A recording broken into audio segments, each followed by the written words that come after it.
degree যিটো BEd degree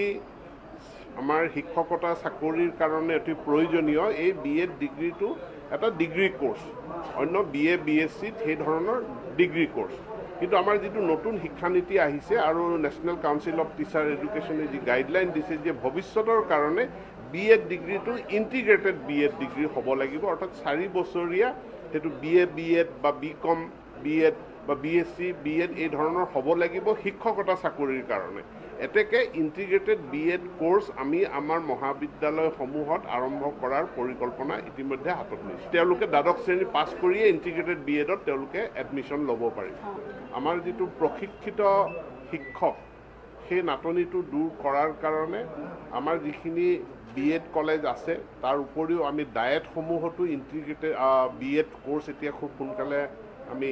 আৰম্ভ কৰিছোঁ 15খনত চলি আছে বাকীবিলাকতো আমি বিএড কোৰ্চ আৰম্ভ কৰিম এই বিএড কোৰ্চৰ উপৰিও আমি ইণ্টিগ্ৰেটেড বিএড যিটো নতুন শিক্ষানীতিয়ে কৈছে 4 বছৰীয়া বিএড ডিগ্ৰী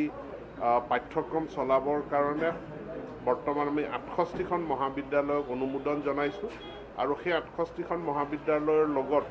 যোগ্য বিবেচিত হোৱা আৰু হয়তো 2-এখন মহাবিদ্যালয় তাত সংযোজিত হ'ব ইতিমধ্যে নিৰ্বাচিত হোৱা 3খন মহাবিদ্যালয় মাধৱদেৱ কলেজ বজালী কলেজ আৰু হোজাই কলেজ তেওঁলোক যিহেতু ইউনিভাৰ্চিটিলৈ উন্নীত হ'ল গতিকে সেইখন স্কুল এই তালিকাৰ পৰা বাদ গৈছে কিন্তু ইণ্টিগ্ৰেটেড বিএড কোৰ্চটো আমি খুব সোনকালে আমাৰ মহাবিদ্যালয়সমূহত আৰম্ভ কৰাৰ কাৰণে আমি সিদ্ধান্ত লৈছোঁ বৰ্তমান আমাৰ যিটো বিএড ডিগ্ৰী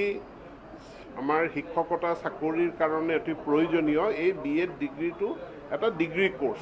অন্য বিএ বিএসসি সেই ধৰণৰ ডিগ্ৰী কোৰ্চ কিন্তু আমাৰ যিটো নতুন শিক্ষানীতি আহিছে আৰু নেশ্যনেল কাউন্সিল অফ টিচাৰ এডুকেশ্যনে যি গাইডলাইন দিছে যে ভৱিষ্যতৰ কাৰণে বিএড ডিগ্ৰীটো ইণ্টিগ্ৰেটেড বিএড ডিগ্ৰী হ'ব লাগিব অৰ্থাৎ 4 বছৰীয়া সেইটো বিএ বিএড বা বিকম বিএড বা বিএসসি বিএড এই ধৰণৰ হ'ব লাগিব শিক্ষকতা চাকৰিৰ কাৰণে এতেকে ইণ্টিগ্ৰেটেড বিএড কোৰ্চ আমি আমাৰ মহাবিদ্যালয়সমূহত আৰম্ভ কৰাৰ পৰিকল্পনা ইতিমধ্যে হাতত লৈছে তেওঁলোকে দ্বাদশ শ্ৰেণী পাছ কৰিয়ে ইণ্টিগ্ৰেটেড বিএডত তেওঁলোকে এডমিশ্যন ল'ব পাৰিব আমাৰ যিটো প্ৰশিক্ষিত শিক্ষক সেই নাটনিটো দূৰ কৰাৰ কাৰণে আমাৰ যিখিনি বিএড কলেজ আছে তাৰ উপৰিও আমি ডায়েটসমূহতো ইণ্টিগ্ৰেটেড বিএড কোৰ্চ এতিয়া খুব সোনকালে আমি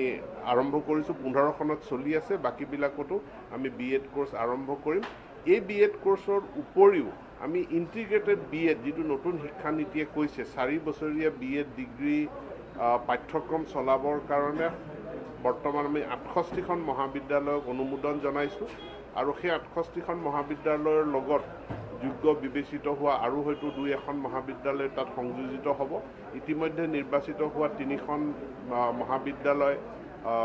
মাধৱদেৱ কলেজ বজালী কলেজ আৰু হোজাই কলেজ তেওঁলোক যিহেতু ইউনিভাৰ্চিটিলৈ উন্নীত হ'ল গতিকে সেইখন স্কুল এই তালিকাৰ পৰা বাদ গৈছে কিন্তু ইণ্টিগ্ৰেটেড বিএড কোৰ্চটো আমি খুব সোনকালে আমাৰ মহাবিদ্যালয়সমূহত আৰম্ভ কৰাৰ কাৰণে আমি সিদ্ধান্ত